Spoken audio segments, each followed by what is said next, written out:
à l'instant.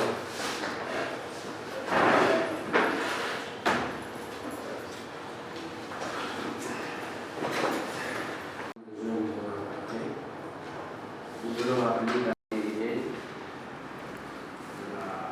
l'arrêté qu'il faut ici.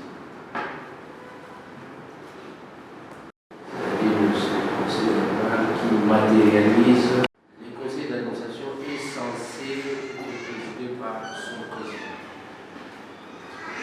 Nous avons invité M. le président à prendre la parole pour présider. C'est la prise de fonction facilitateur désigné, parce que le problème inopérationnel, je parle sous le contrôle de l'administrateur. Donc nous tenons ces conseils comme étant le premier qui les suscite, le premier conseil d'administration. Tout celui qui est là se présente, on saura qui est habilité. Françoise Moutipatsona, administrateur. Michel Yama, administrateur. Expert concessionnaire. Expert. Autour de la table, nous allons, tant qu'il y aura des places, prendre les qui sont derrière ou qui. Le premier point, c'est côté.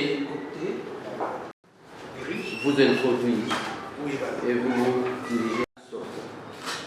Donc, en lui, nous permettre au nouveau président du conseil d'administration. Comme il est de coutume, se réunir. Ici, je crois que c'était un conseil extraordinaire qui n'a pas besoin de quorum, sinon on ne peut pas continuer, etc. Je voudrais seulement ici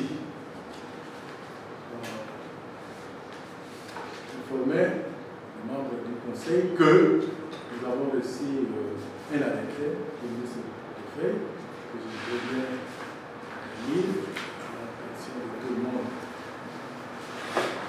Arrêté ministériel numéro 607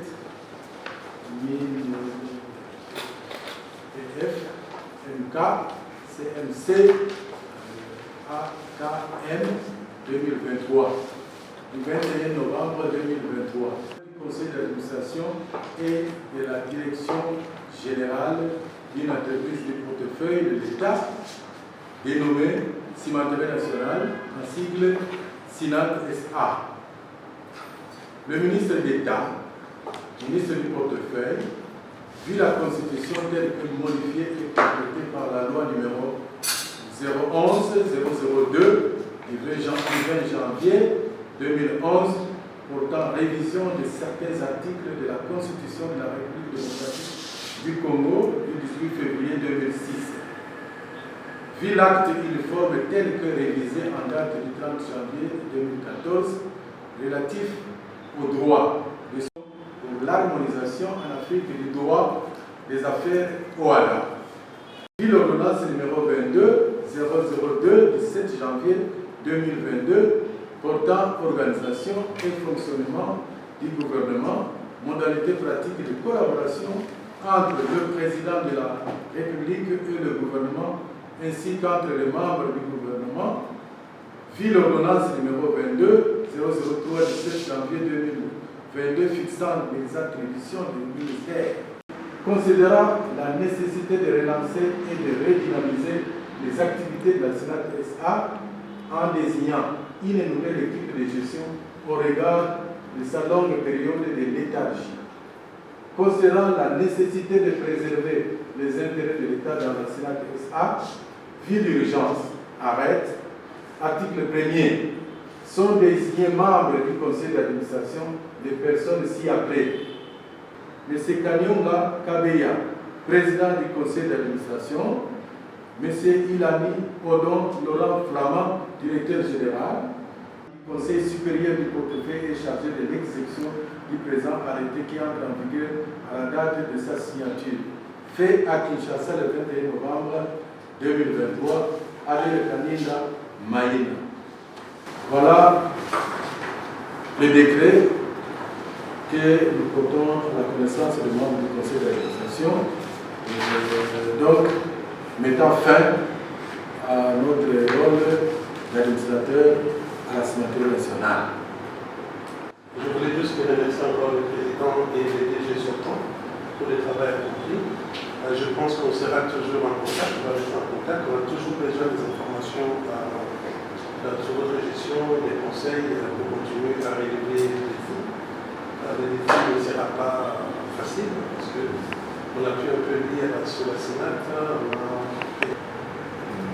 Je pense que le DG Noéo reste et sera toujours notre conseiller.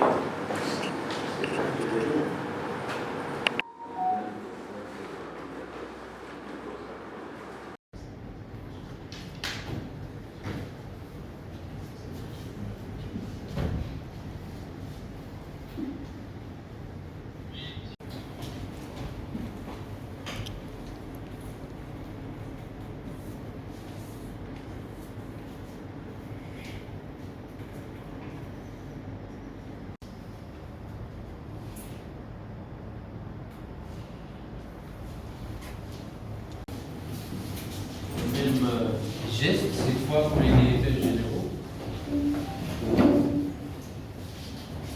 Signataire. Bien, allez-y. C'est là qu'on peut applaudir.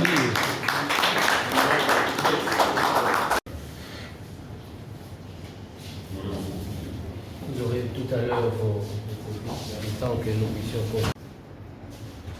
les mandataires entrants et les mandataires sortants prendre la parole.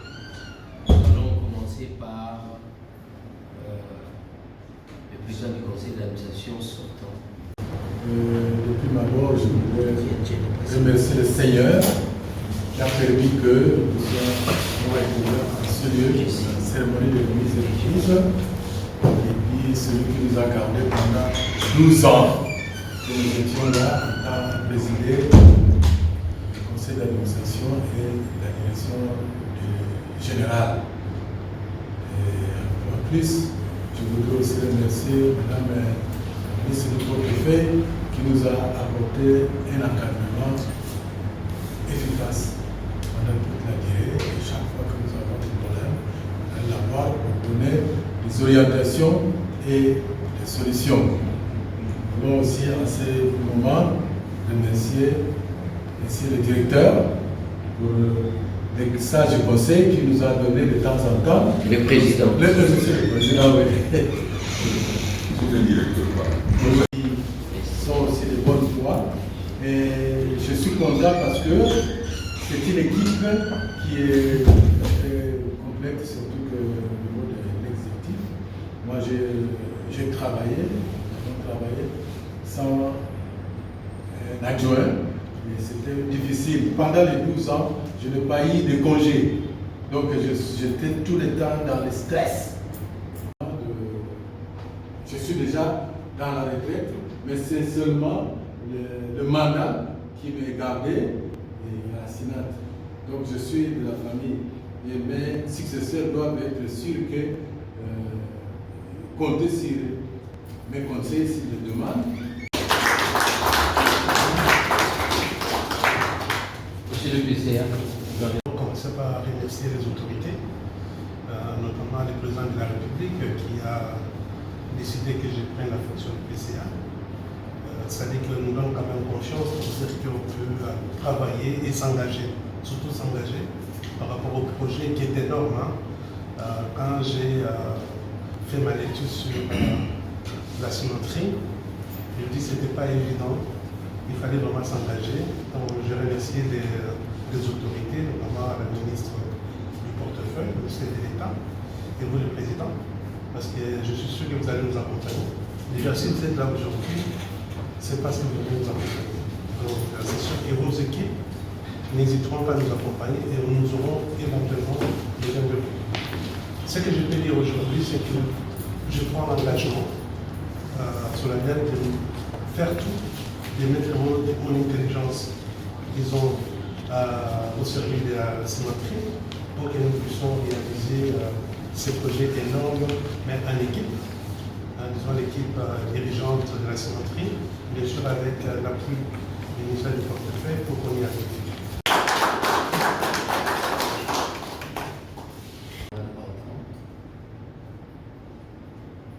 L'exécutif est bien vouloir prononcer son mot de circonstance.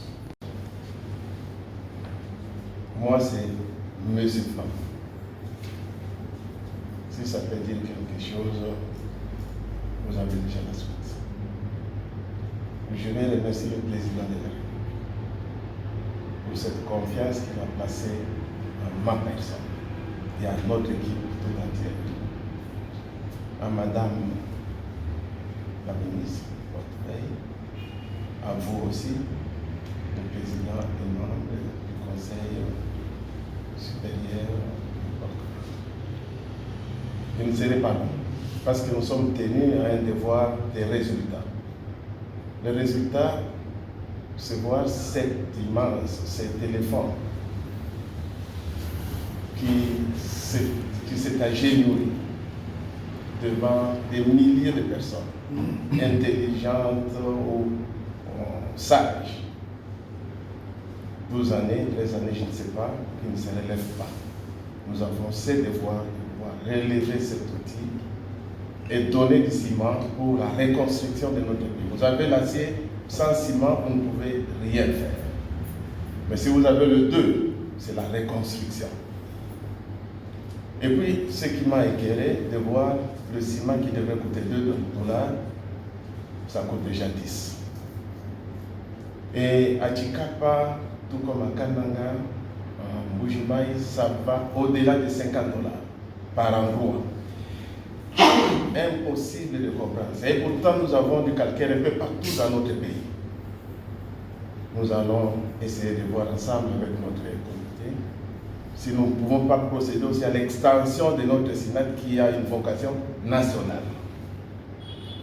Installer SINAT en Mbujimaï, peut-être ça ferait un plaisir pour le président d'entendre qu'il y a SINAT en Mbujimaï. Installer SINAT à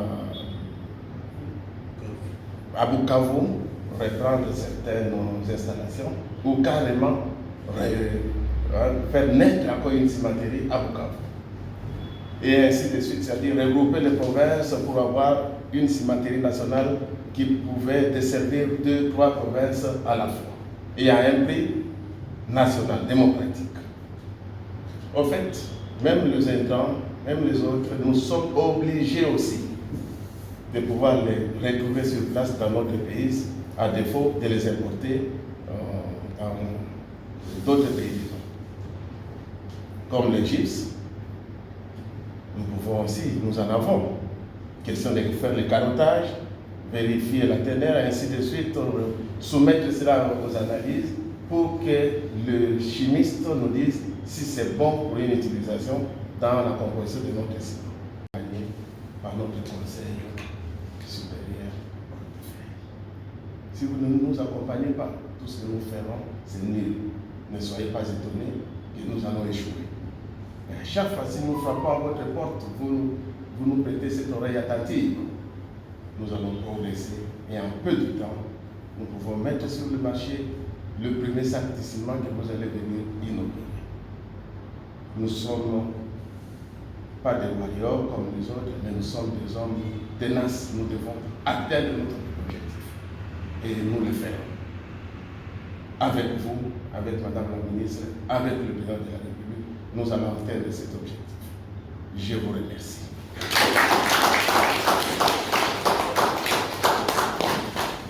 Merci beaucoup. Là, faites la place à nous. Je ne vous le souhaite pas. Je voudrais que l'énergie que vous avez montrée tout à l'heure dans la vôtre prise de parole se traduise dans les actes par rapport à nos soucis. Voilà, je voulais ne pas aller plus loin, mais j'ai cru utile de présenter un petit peu sur cet aspect, parce que c'est ce qui va vous mettre au quotidien en relation. Et respectez les textes. Prenez conseil, concertez-vous. Vous verrez que les choses iront pour le mieux. Je vous remercie.